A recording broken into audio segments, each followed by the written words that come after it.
Beach pour moi c'est plus une attache familiale. Donc j'ai mon père qui est natif de Beach et mon grand-père qui habite encore ici.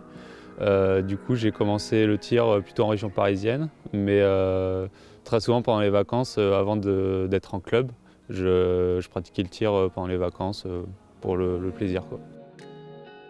J'ai été champion du monde en Égypte là, au mois d'octobre 2022. Et avant de ça, j'avais participé à mes premiers championnats du monde en 2014, donc j'étais encore junior. Et, j'avais été champion du monde par équipe. Et entre-temps, j'avais été champion d'Europe à 50 mètres en 2015, toujours en junior.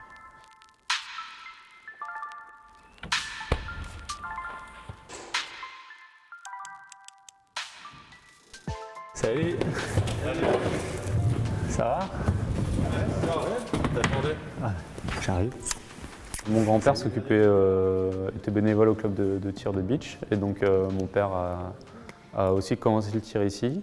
Et dans ma jeunesse, j'ai toujours apprécié le tir, mais plus en loisir. Et c'est qu'à l'âge de 12 ans que j'ai pris une licence dans un club de tir et que je me suis vraiment intéressé à cette discipline. C'est les vacances, retour en famille, mais on garde toujours un ou deux entraînements spécifiques dans la semaine pour garder contact. Et il y a toujours de la préparation physique à côté en complément.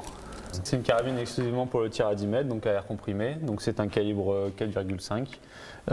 Donc c'est les plombs qu'on a juste ici. Et donc c'est différent par rapport aux autres distances. Donc ça c'est vraiment le plomb.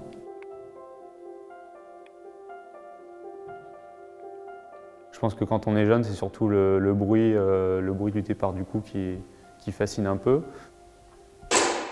Et par la suite, c'est vraiment un jeu d'équilibre et c'est vraiment un sport qui m'a attiré sur ce côté-là, quoi. Toujours chercher l'équilibre et la précision. Quand je me mets en place, je vais regarder au sol pendant 2-3 respirations, en fait, vraiment pour essayer de me calmer, de me relâcher au maximum, parce que c'est un sport où au final, il faut être le plus stable possible pour éviter les bougées parasites et donc les tensions musculaires, les éviter, quoi. Ce titre de champion du monde en individuel, c'est plus une étape, j'ai envie de dire. Au début, je le voyais comme un peu le Saint Graal, d'être champion du monde. Et après coup, j'ai envie d'aller encore plus haut.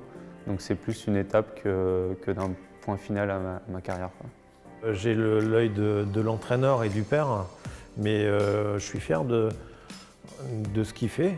J'ai eu une carrière très riche en termes de médailles, mais c'est vrai que si Emilien arrivait à avoir une médaille olympique, ce serait magnifique.